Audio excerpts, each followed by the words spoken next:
Então, irmãos,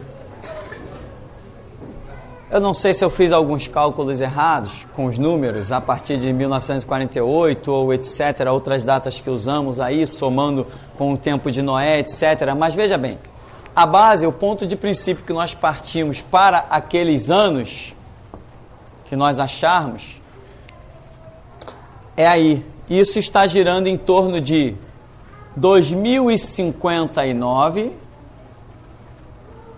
né?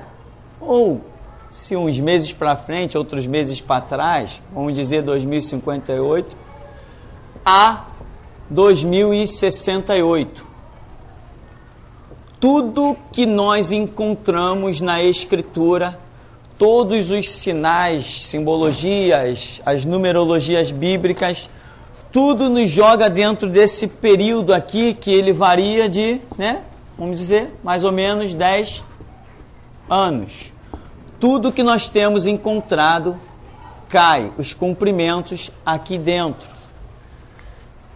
Teve um homem que calculou muitas coisas, um homem muito estudioso, conhecido como Isaac Newton, o físico, né? Que até hoje se estuda nos colégios o que ele deixou.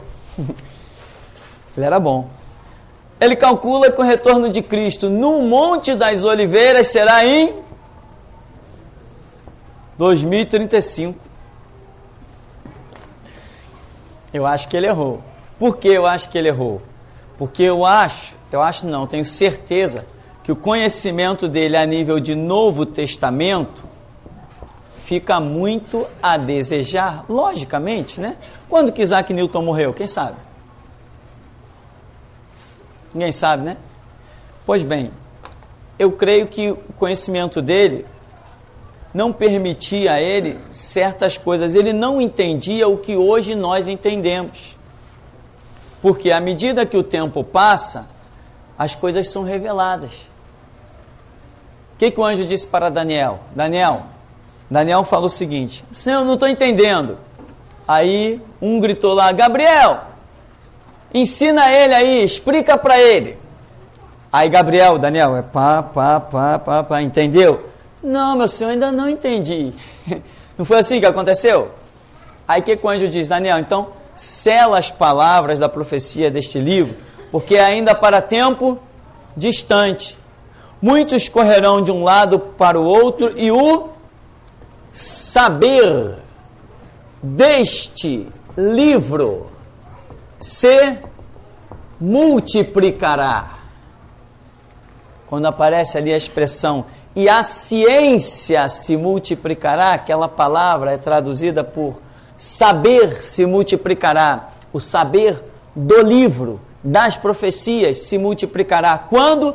Em tempos distantes. De Daniel para a gente já passou o quê?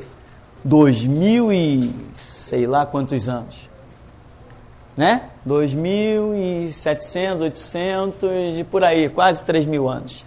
Então o anjo estava dizendo: Daniel, sabe por que você não está entendendo? É coisa que a sua cabeça não alcança, sua mente não alcança, porque Daniel está vivendo num tempo de carruagem, de cavalo, num tempo que não existe energia elétrica, não existe internet.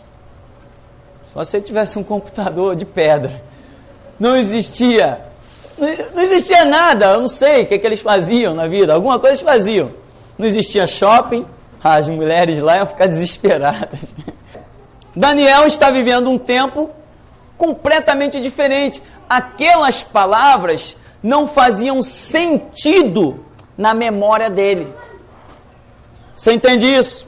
Tem uma coisa muito importante para te dizer. Bom, Isaac Newton diz que 2035, tá? Eu estou descartando, eu acho que a coisa está aqui dentro. Só para completar aqui, depois eu vou falar para não esquecer, das palavras fazerem sentido na memória. Tem algo muito importante para te dizer. Deixa aqui guardadinho, escondidinho aqui.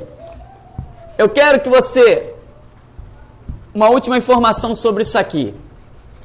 Jesus está olhando para o templo, fez um azorrague lá, né? Expulsou todo mundo, bateu, aí depois Jesus para e fica olhando para o templo.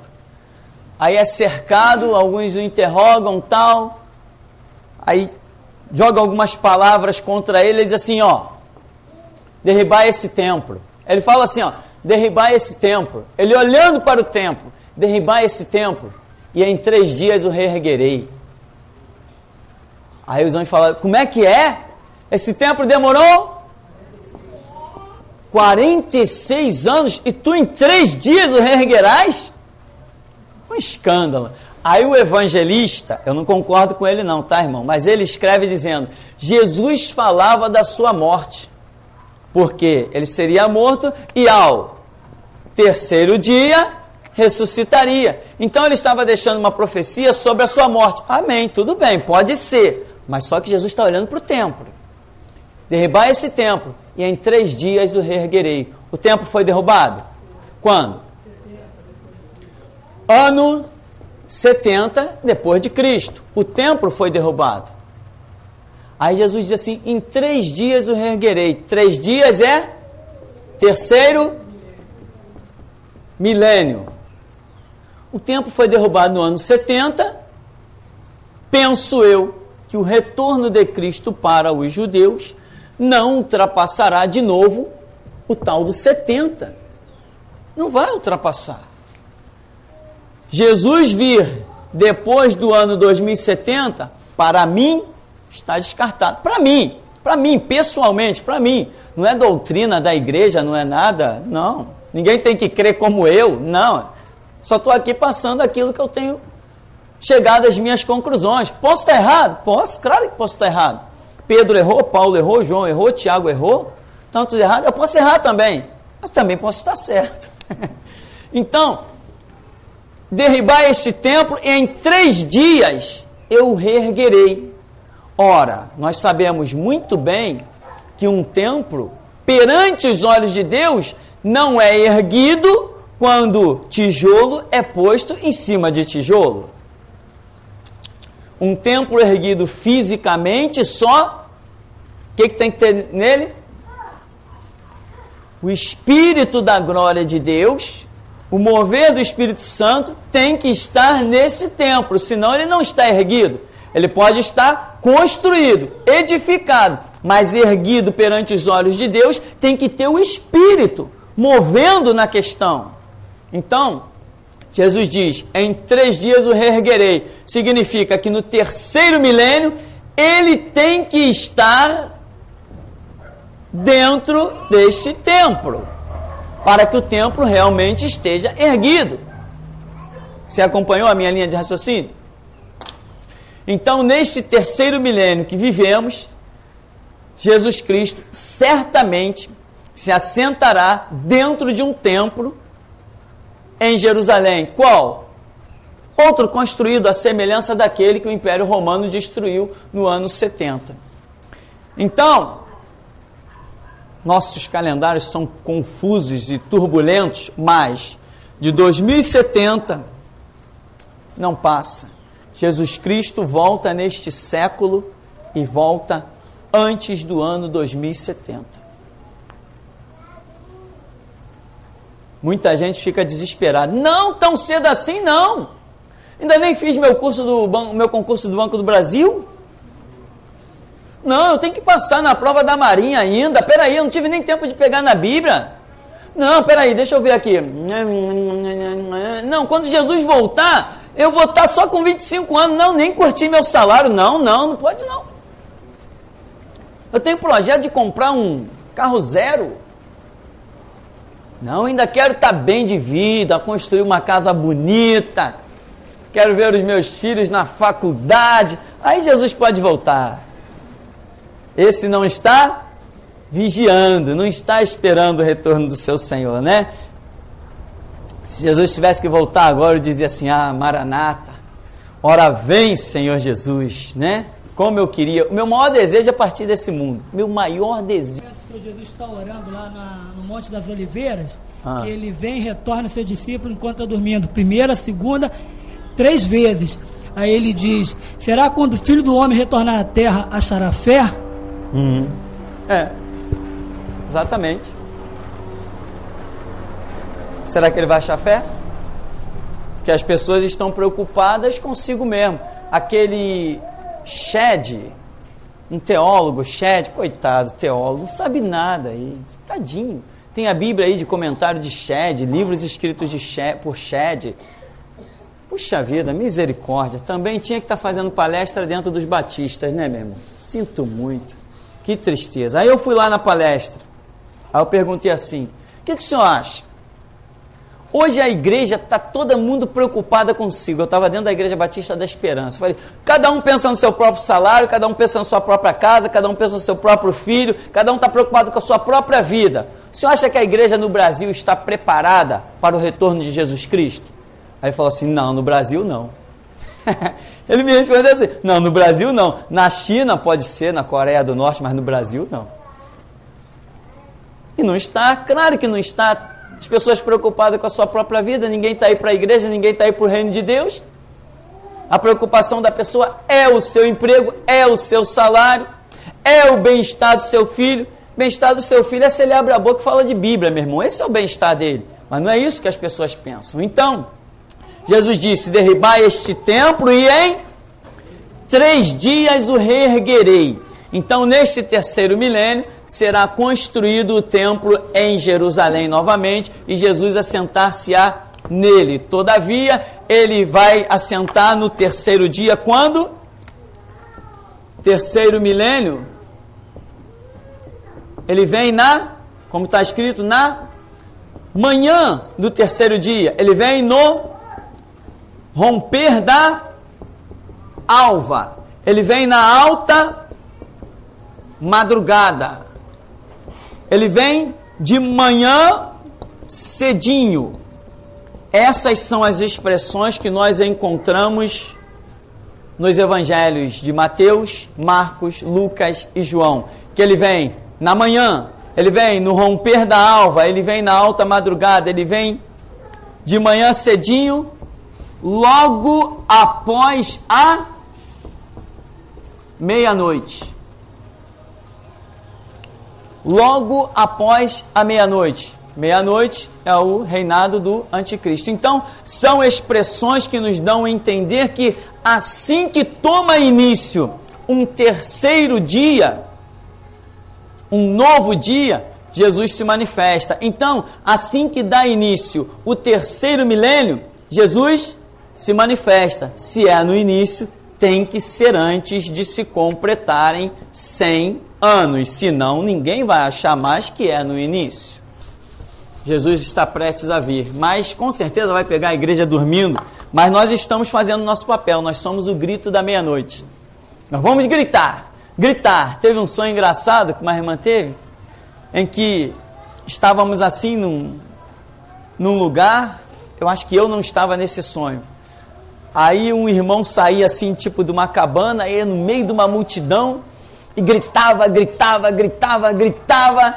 Aí voltava para a cabana e dizia assim, poxa, eu gritei tanto que estou cansado. Aí agora é a tua vez, vai lá fora gritar. Aí outro irmão gritava.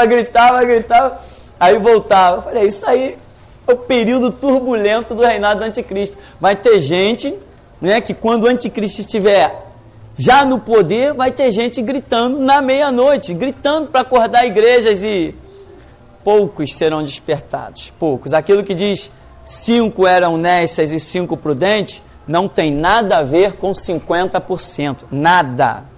A Bíblia não trata de assuntos matemáticos. Então aqui, para nós concluirmos aqui, eu falei de uma palavra, o quê?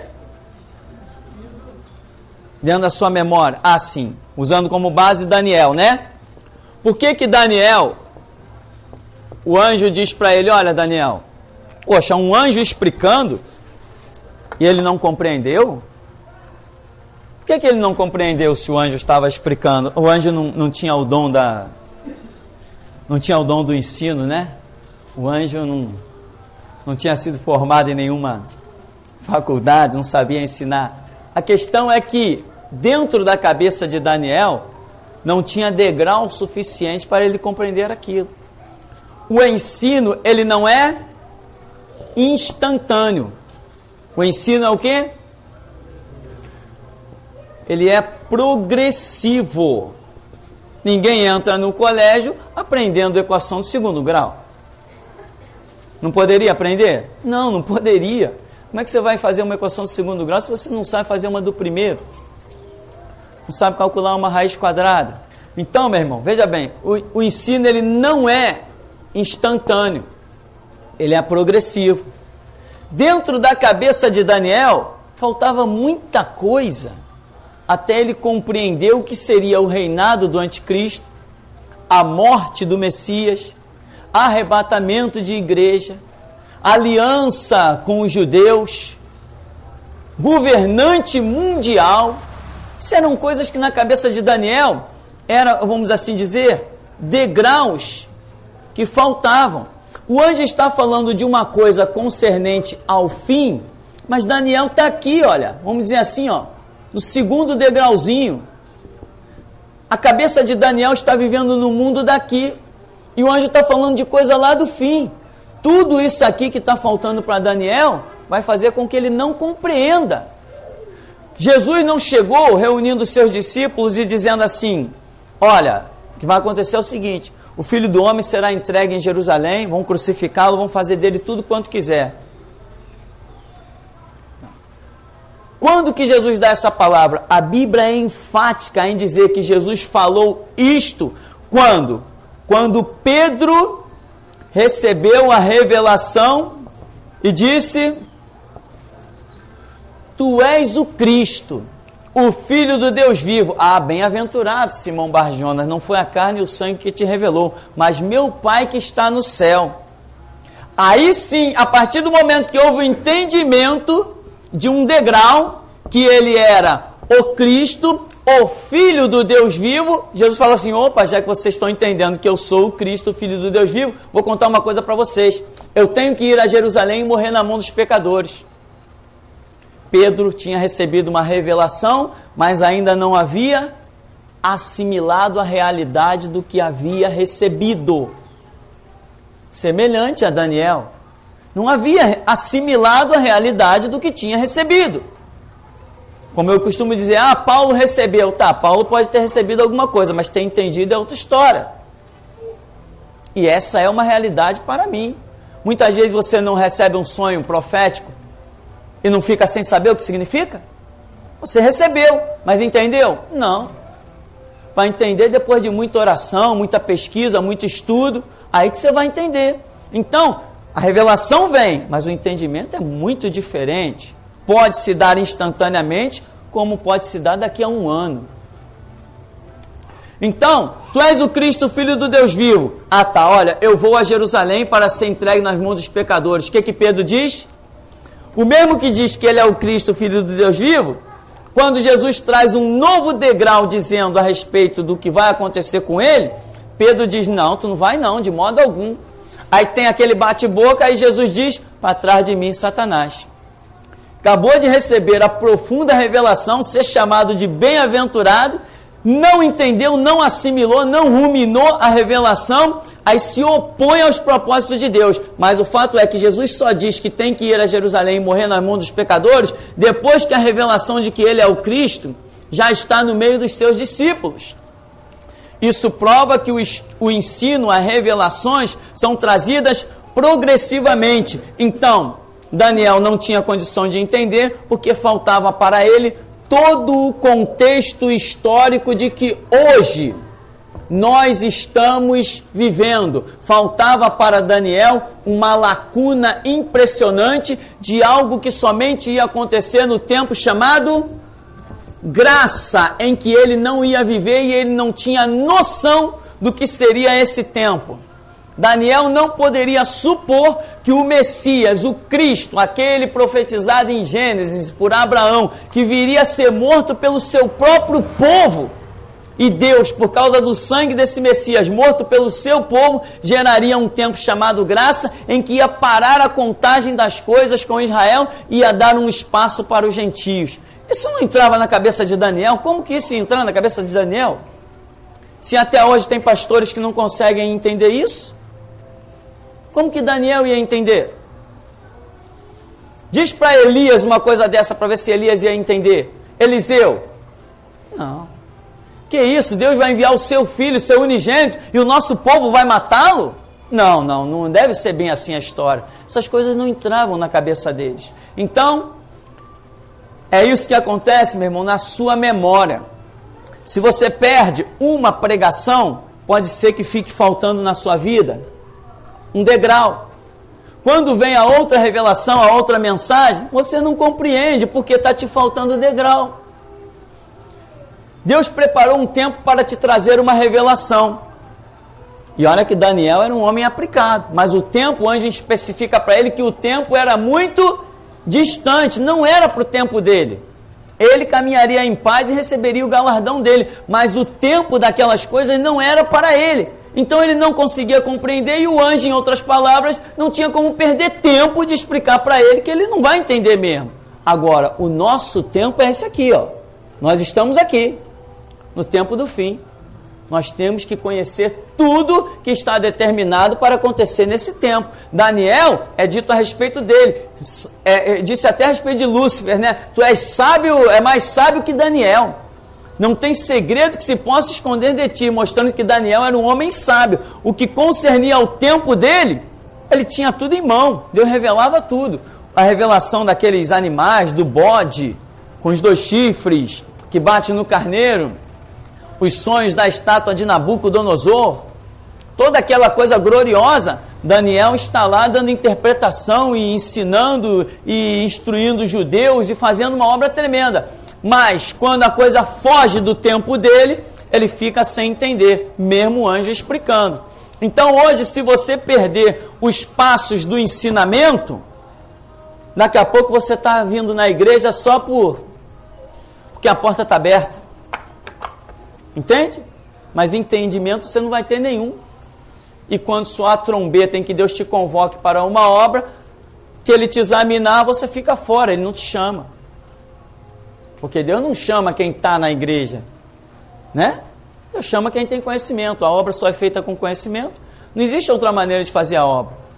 Eu já conheci uma pessoa que diz assim, não, meu negócio é expulsar demônio, não gosto de leitura bíblica não, eu expulso é demônio. Eu falei, hoje são os demônios que expulsam ele.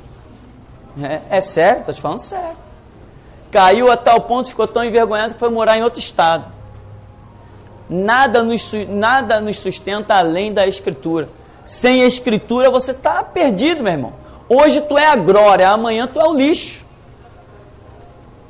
Então, o ensino é progressivo. Por isso, irmão, não perca tempo.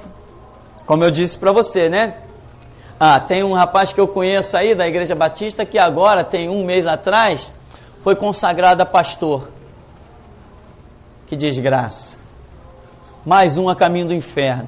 Porque quando o homem já está errado e sobe atrás de um púlpito errado, meu irmão, esse orgulho de largar púlpito é muito difícil. Pode jogar a verdade, pode o próprio Cristo pregar para ele que ele não larga mais. O púlpito, quando você chega ali e acha que é alguma coisa, acabou. Então, esse camarada que foi consagrado a pastor há 1 mês atrás, quando eu entrei na igreja, ele era meu professor. Eu já viajei vários cantos desse Brasil, desse Rio de Janeiro, já temos mandado mensagem para os 4 cantos do planeta, e ele foi consagrado a pastorzinho batista há 1 mês atrás. Tadinho. Só se o diabo derramou 1 litro de óleo na cabeça dele. Esperou todo esse ano, todo esse tempo. Eu estou com 20 anos de evangelho. Ele esperou todo esse tempo, agora resolveu. Agora que está envelhecendo, está precisando de um emprego. Está precisando de um emprego. Não consegue mais se estabilizar financeiramente na vida. Fez um seminário e foi pastorear uma igreja em Jacarepaguá. Beleza, né? Quando um cego guia outro cego, ambos caem no abismo. Ficamos por aqui? Então, meu irmão, vamos ficar por aqui. Jesus está próximo.